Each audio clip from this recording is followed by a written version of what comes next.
So quickly, I want to preface this with the fact that I'm not a doctor. I don't know all the things there are to know. And I'm just doing this diet basically as a science experiment on my body. I'm not suggesting that other people should be on this diet. I'm not even suggesting that it's a good idea that I'm on the diet. I really have no idea. I just do things as science experiments on my body or to prove or disprove something. That's how I got into, not to necessarily prove or disprove, but just kind of, I don't know, learn more. I got into veganism or plant-based eating originally because I was trying to disprove it, or just, find out all the bad things about it. I was really into paleo back in 2012, 2012, beginning of 2013, and all the books I read made fun of vegans and vegetarians. So I was like, I'm gonna go read all about that and know all the things to say against veganism. And then I read all about it, read the health benefits and environmental stuff, and mainly it started out as health benefits. I just wanted to be healthier, improve my body, longevity, disease prevention. So I went from paleo to vegan. It makes sense. Not that I'm suggesting anyone's wrong for what they do, believe, or eat. That's just what I found for now, for a while. And okay, anyway, so just wanted to say I'm not suggesting anyone be on vegan, keto, or be vegan, or be just regular ketogenic. This is just what I'm doing for now. And it's just a test. I've already done vegan, like on a strict budget, the $4.23 trip that I did in 2016 when I was simulating homelessness, traveling the country. So I already know I can pretty easily do a vegan diet. Not easily. It's easier to do just a basic vegan diet on a small amount of money compared to the keto diet. At least that's what I'm finding right now. All right, yeah, so just use any of this information as, I don't know, just information, as a science experiment, and not me telling you to do any of this. I just think it is interesting to explore other ways of eating and just testing your body and seeing what the body's capable of. Yeah.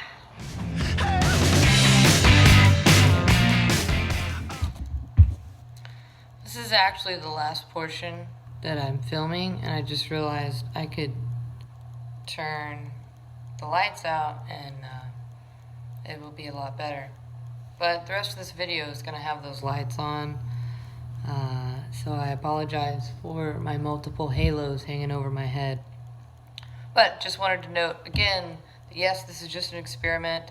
I'm going to be comparing my blood work. I have some recent blood work that I've had done, and I'm going to have my blood work done after or I guess toward the end of this vegan ketogenic diet. I'm going to have more blood work done so that I can do compare, contrast, and I also got the urinalysis strips so I can keep up with my ketone levels, and got the strips for testing my blood, just to further reveal that this is just a nutrition experiment and not meant to advocate for any certain way of eating. It's just a test and a challenge, and who knows if it's good or bad, or just a whatever.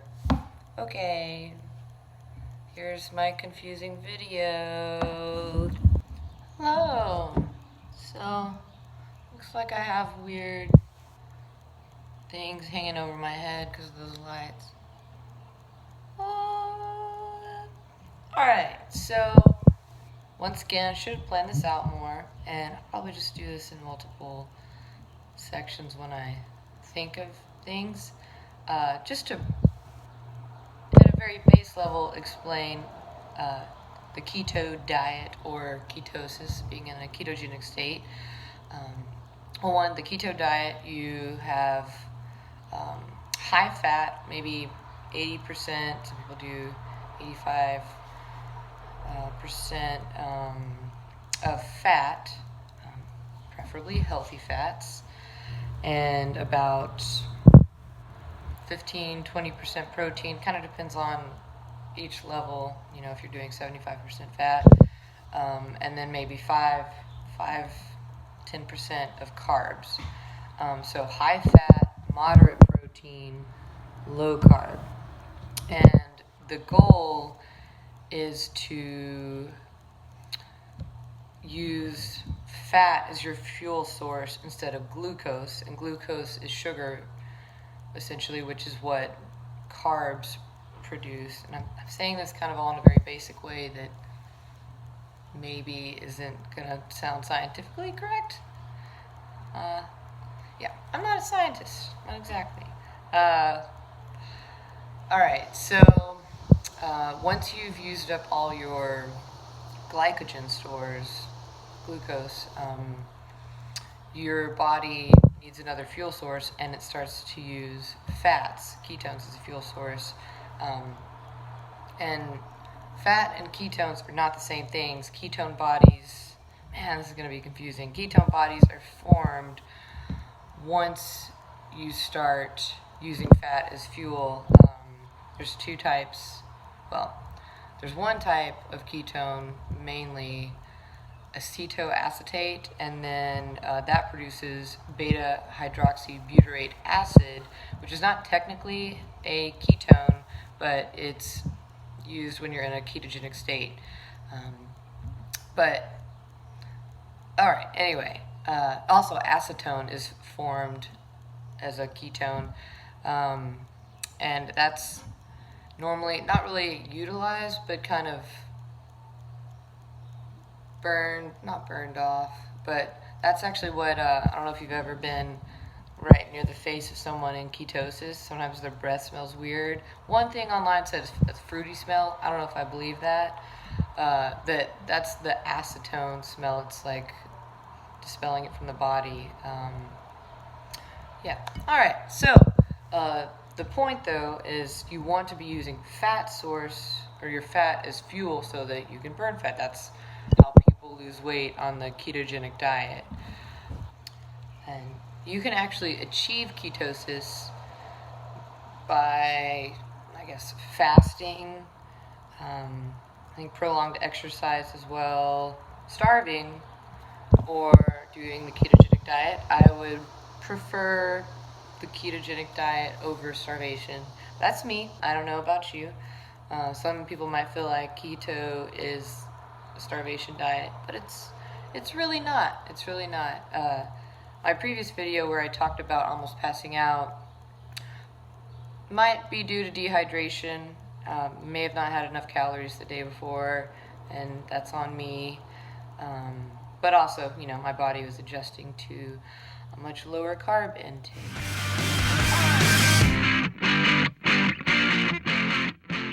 So when you're using glucose as energy, that's actually used up pretty quickly. That's why when you're running or biking or maybe high intensity interval training, sometimes it's good to have carbs beforehand, or sometimes if you're crashing, not literally crashing into something, but if you're on a long bike ride, sometimes people will have those, what are they called, goo. Has a lot of sugar, a lot of carbs, just kind of gets you going, quick fuel, because you're using probably somewhat your most recent food that you've intaken if you're using glucose storage for your fuel. So it's quick to use glucose for energy, but it's not as efficient, apparently, maybe. Kind of depends on maybe your body. Okay, I'm just afraid to say things when I could just research this stuff all the time. When you're using ketone bodies or fat as fuel, it's going to be kind of a more steady usage. Your glucose is going to be depleted pretty quickly, and your fat stores, it's just going to be more steady. So once you get fat adapted, it's much easier to just run or cycle or do some sort of activity for a really long period of time without having to refuel as much. You're going to have to, if you're running on carbs, running on glycogen, you're going to have sugar. Sugar. I don't mean that you're eating a bunch of sugar, but your body converts things to sugar. If you're running on that instead of fat, you're going to have to eat more often than if you're running on fat ketone stores. So when your body is burning fat for fuel, that process is called... That's not what it's called. Sorry, guys. It's called beta oxidation, and it's supposed to be more efficient than using glucose. I don't know that for sure. That's just what some scientific literature has said. I need to look up that a little more. I wanted to talk about why a moderate amount of protein instead of, just like all the protein all the time, because that's what everyone seems to be all about. So moderate amount of protein, because your body, once you have depleted yourself of carbs, like gone to a low level of carbs, your body will use protein, which is amino acids. By the way, protein, I don't even like the term protein, because it's such a broad term word. People, I don't know if they know what protein is made of. Protein is made of amino acids. We recycle our amino acids, so if you're not getting a complete protein in like one thing you're eating, it's okay, because your body's going to pull the 9 essential amino acids from various foods that you're eating. Alright, so your protein, if you're overdoing it, having too much protein while really low carb, it's going to turn the amino acids, the protein, into glucose, into sugar, through a process called gluconeogenesis. Because once you're depleted of carbs, your body's like, I don't know what fuel source to use. So then the liver comes in and is like, hey, I can make glucose from these amino acids I have. And so it's going to, I'm not going to go in the process of gluconeogenesis, 1, because I don't think I can explain that very well. 2, we just don't need to go there today, another day. So too much protein can turn into sugar. Sounds kind of crazy, but even if you're not on a ketogenic diet, you need to be aware of that, because if you're doing low carb, high protein, too much protein can result in producing higher sugar levels, higher glucose, and you're going to be using it's like you're having sugar again.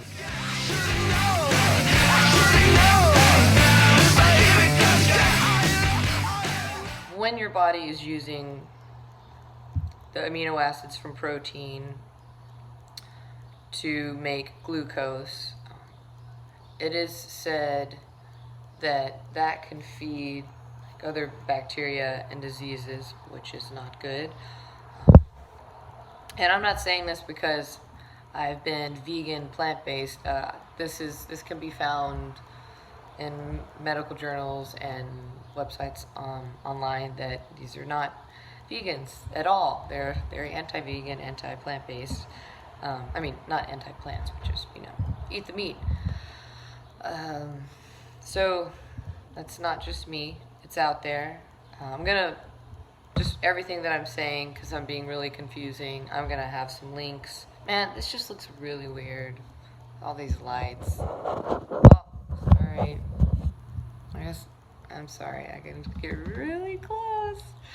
I lost my train of thought. Okay. Protein, gluconeogenesis.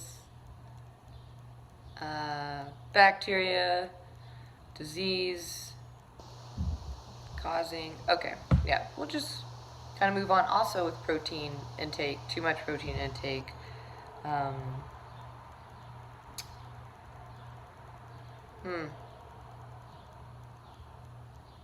don't know where I was going. I don't know. It is good to, in general, on any diet, to lower your, like, maybe go through a day or two where you kind of lower your protein intake. And you can go into, or it causes a process called autophagy. Autophagy. It's AUTOPHAGY.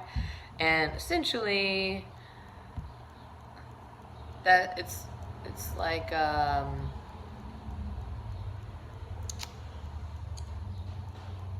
see, how did I explain this? Autophagy. It's like recycling dude comes in and sees all these proteins, amino acids that are not being used. They're just like junky proteins that are just going to feed disease and cause autoimmune disorders, and autophagy will start using them up, eating them up. So it will get rid of excess junk proteins that have lost their function and are just there waiting to cause problems. So it's good to protein restrict here and there, whether you're vegan, omnivore, herbivore, whatever. Just, here and there. It's good to let your body have that process happen so you can get rid of anything bad in your body that could cause diseases. It's probably been the most confusing video in the world. I might put it out there anyway. Let's see. Just to let you know what I'm drinking. It kind of looks like I'm having alcohol in this kind of glass. I promise it's not. It's also like 8 a.m. on a Saturday. Some people might be drinking now.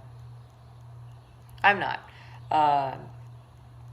So it is a 4th cup coconut milk, and then 4th cup flax milk, some ice, cold coffee, not cold brew, it's just cold, and MCT oil powder, which I have to use sparingly in order to stay under my $5 budget. But it's so good. Like I've left out an ingredient. I blend it in the blender, and it tastes kind of like a Frappuccino I used to have when I was 7th grade at Starbucks. I thought I was really cool. So I think I'm back to being cool at 28 with my keto friendly beverage.